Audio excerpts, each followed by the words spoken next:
Já estamos de volta com o terceiro e último bloco do Tribuna Livre desta sexta-feira, 31 de maio.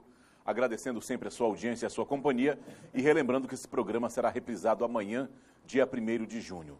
Nós estamos recebendo a Leila Alves e o Ayrton Gebe, do Sindicato do Fisco Estadual. Muito se fala aí da questão da reforma da Previdência, muitos pontos críticos, muitas discussões, divergências. E as regras de transição, como é que ficam? Gebinho, vamos lá, das regras de transição, o Gebe que fez um estudo melhor do que eu. Essa regra de transição, ela não é justa. Imagina um cidadão... Existem três tipos, né? Sim. Existe cidadão, por exemplo, está faltando 1 ano para ele se aposentar, ele vai ter que trabalhar, digamos, 3 anos mais. Mas é isso, Osmir? Não. Osmir, contesta isso. O que está na proposta que eu vi é o seguinte: se você falta 1 ano para você se aposentar e entra na regra de transição, você entra sempre com 50%. Aí seria o quê? Meio ano. Um ano e meio.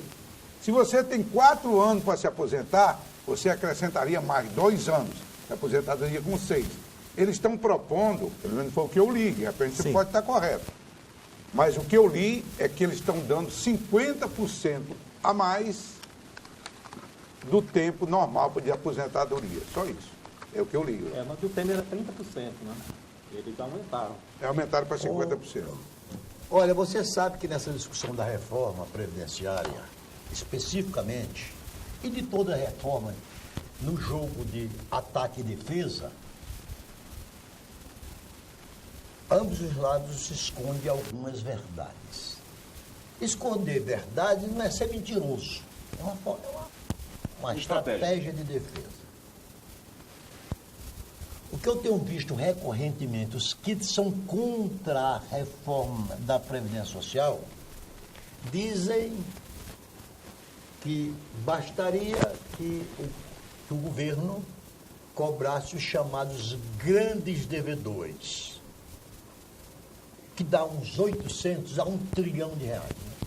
Então, assim, aí eu fui observar quem são os maiores devedores da Previdência Social.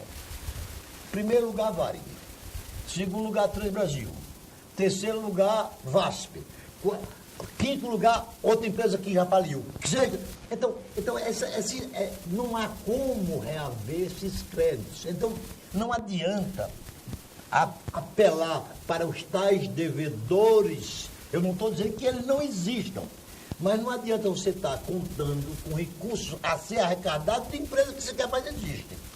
Mas nós temos casos, não só são essas empresas, tá? A gente tem estudos, né, de colegas que são auditores federais, que a Globo, por exemplo, é um dos grandes devedores. E ninguém se fala. Tanto é que hoje não, já de algum tempo, a Globo ela criou uma coisa chamada pejotização.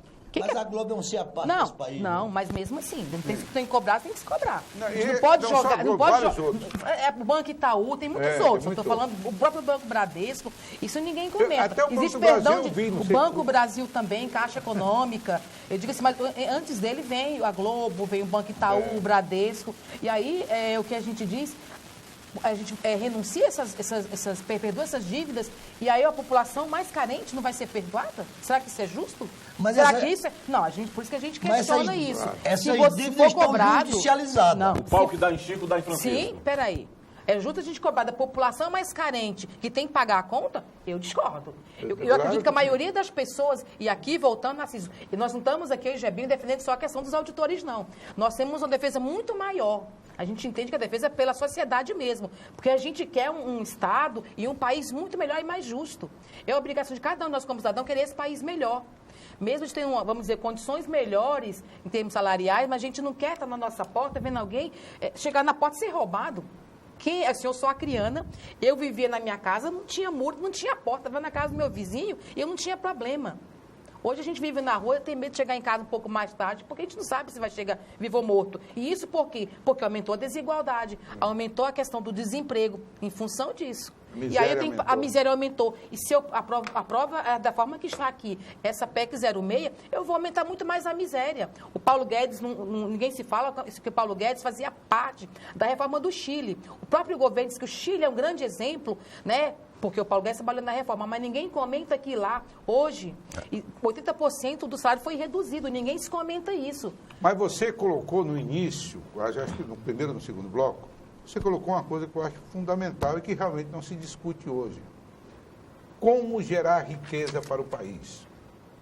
Esse é um ponto fundamental. Aliás, o próprio, não sei se é o Bolsonaro, costuma usar frequentemente aquela expressão, veja Israel, o que é, né? O que sim, tem e verdade, o que ele é. E veja o Brasil, o que nós somos. Sim.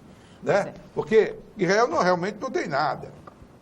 É muita pedra, E um país colossal, com a diversidade enorme dessa, e com a riqueza incalculável, quer dizer, eu tenho repetido inúmeras vezes, Narciso, cansativamente, mas não deixe de repetir, a nossa geração falhou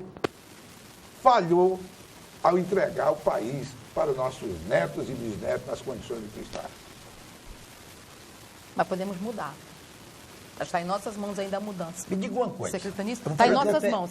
Eu acho que nunca é tarde para se rever. E esse é o momento que, por isso que eu digo, viu, Narciso? Não é que eu, vamos dizer assim, você é contra a reforma radicalizar. A gente é contra a forma que ela está proposta e a gente quer discutir e debater e por que não colocar a reforma tributária antes dela? Para depois falar na reforma previdenciária. Ou na reforma política, como você colocou. Entendeu? Aí sim, aí a gente parte para um outro momento que seria a reforma da Previdência. Aí seria justa. Calma. Por que Paulo Guedes não propõe... É interessante. Propõe, por exemplo, um plano de crescimento econômico. Isso. Ele é um economista muito bom. Isso não se fala. Porque o tempo todo a mídia está jogando nas costas dos servidores públicos da população a conta de um país miserável. Nós sempre é para a sociedade debater isso. É isso que a população carente quer, que alguém grite por ela e diga socorro, veio nos ajudar. Leila, isso ninguém faz. E eles estão colocando, Narciso, só fazer uma observação do que ela está dizendo, estão nos colocando como responsáveis por isso.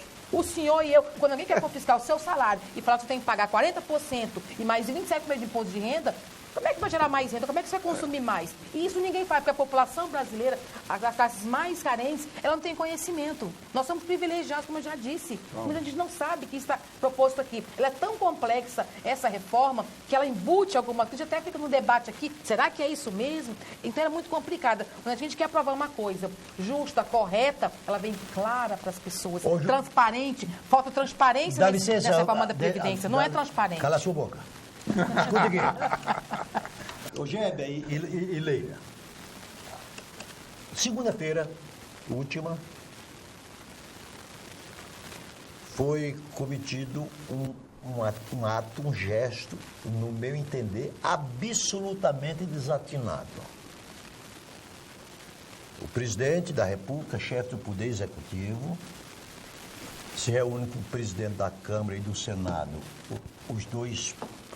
as duas principais instituições do Poder Legislativo, e apresenta o presidente do Tribunal, do Supremo Tribunal Federal. E deram o nome ou o apelido de pacto, formar um pacto em favor da reforma da Previdência. Das reformas. Mas quando se fala hoje em reforma, a visão se volta para a da Previdência, que é a bola da vez. Eu lhe pergunto, se a instituição que você representa hoje e que tem amplitude nacional, aqui você é apenas da seção Acre. Isso. Se vocês se sentirem prejudicados com a presumível reforma que for aprovada, como é que vocês vão entrar na justiça se essa reforma teve o aval? Teve o aval da própria justiça na pessoa do presidente do Supremo Tribunal. Começa com você. Bem, se a reforma vier trazer prejuízos, né, para a categoria, sem dúvida, nós vamos entrar na justiça. Né? E eu vi até na internet aí comentários sobre isso, que o Supremo não poderia estar fazendo um pacto desse, já que é ele quem vai julgar. A Associação dos Juízes Federais emitiu uma nota contestando a presença dele. Perfeito. Ele não poderia participar, já que é ele que vai julgar, né? Porque entrar na justiça contra prejuízos é inevitável. Quando se fala de prejuízos, o presidente Jair Bolsonaro deu uma declaração que a nova Previdência ela vai exigir só um pouquinho a mais de cada um de nós. Você acha que ele foi quis ser modesto? Que não é nada de pouquinho, é muito mesmo o sacrifício? O sacrifício é grande. Ele foi muito modesto. Você já tem estudos sobre o impacto se fosse aprovado do jeito que foi encaminhado ao Congresso Nacional, o que isso representaria, notadamente para os trabalhadores? Você já tem um estudo sobre isso? Na verdade, a gente está trazendo, vou até aproveitar a oportunidade agora, se puder, de falar de um evento que ele está trazendo amanhã, tá? Lá vai ser um seminário debatendo sobre a reforma da Previdência, quais são os impactos da 06 para todos os trabalhadores brasileiros. Não é só para o auditor, não é só para o promotor, é para toda a população brasileira. Vai acontecer em que local e que horário? Vai ser lá no auditório do Sebrae, a partir das 14 horas até as 18 horas. O que a gente pede a população poder levar, mas também não é obrigado. 1 quilo de alimento a gente poder doar também para uma entidade, né, carente. Mas se não puder doar, é livre. Todo mundo quiser participar, não paga nada. Está vindo três debatedores lá. Um deles é um colega chamado nosso, Celso Malhani. Ele é presidente do Sindifício do Rio Grande do Sul. Ele já tem um conhecimento muito bom da reforma da Previdência, e não de agora, mas dessas 6 reformas que já tiveram. Ele vai trazer o tema. E um outro colega que traz os números, como o Osmi falou. Ele traz alguns números, eu posso até pedir para ele colocar isso na palestra, se for preciso, sobre esses números, qual seria o resultado disso. Porque quem tem feito esse trabalho de números é os auditores federais, porque ele tem esses números da questão do regime federal, da regime geral. Então, a Anfip sempre é que nos dá um aporte, um apoio na questão de estudos, tá? Para a nossa federação, que é a FENAFISCO. E o evento vai abordar isso. Temos um outro colega também nosso, que o José Santos, ele é ex-diretor da Acre Previdência. Nossa, uma pessoa assim, para mim, que é uma sumidade aqui, que pode falar sobre a nossa Previdência do Estado do Acre. Isso, não, e ele é parceiro nosso do sindicato, é colega meu de faculdade, economista, somos economistas, então assim, são 2, 3 debatedores muito bons. Eu acompanho muito o Celso, ele viaja o Brasil todo, então vai ser interessante para a sociedade, até para conhecer, né? O que a gente não está querendo aqui é dizer assim, a reforma é boa, é ruim. É ruim, mas onde é que ela é ruim? Como é que a gente pode melhorar, sabe? E que a sociedade tenha conhecimento. O que a gente quer levar hoje é que ela possa conhecer o que vai prejudicá-la ou não. Essa é a nossa proposta. Muito obrigada. Nosso tempo está estourado, mas para finalizar, Não, eu queria apenas que você me respondesse em 2 palavras. Você responde. Você é contra, a favor ou a favor com ressalva da Previdência Social? A favor com ressalva. E boa pergunta. Então, pergunta para o Geber também, não? Eu sou a favor com ressalvas e eu queria colocar uma coisinha a mais, né? Se o Paulo Guedes, nessa proposta, ele tivesse feito uns cálculos e dito, né, que cada categoria, cada pessoa, né, segundo cálculos feitos, prevendo assim a idade com que ela vai se aposentar, digamos com 65 anos, você vai ter que ter contribuído com o seu salário para cobrir pelo menos 15, 16 anos. Eu acho que seria uma proposta transparente, né? Com números para basear todo mundo e não causaria essa, digamos assim, tanta manifestação contrária, né? É porque ele não faz isso, ele esconde os números, né? Não faz esses cálculos e mantém privilégio. Se você estivesse frente a frente com o Paulo Guedes, seria isso que você falaria para ele? Falaria para ele isso. Osmi, para finalizar. Eu agradeço a presença dos dois e eu digo com toda sinceridade.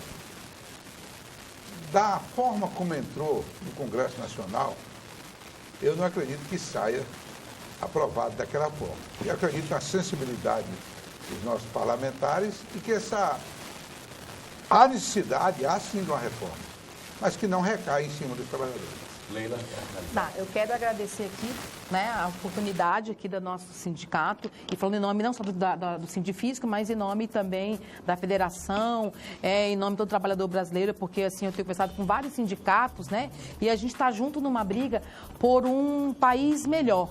Né? E isso repercute hoje na reforma da Previdência. Agradecer a vocês que nos receberam assim, de braços abertos, com muito carinho, tá? Muito obrigada. E a gente espera contar com vocês também nesse debate, que a gente possa levar à sociedade para que ela possa, né, saber quais são os direitos e o que ela pode fazer para melhorar. Tá? Estamos aí juntos, muito obrigada. Então, com isso, nós terminamos o Tribunal Livre desta sexta-feira, agradecendo sua audiência e relembrando outras informações você acompanha no decorrer da nossa programação ou no site www.oriobranco.net.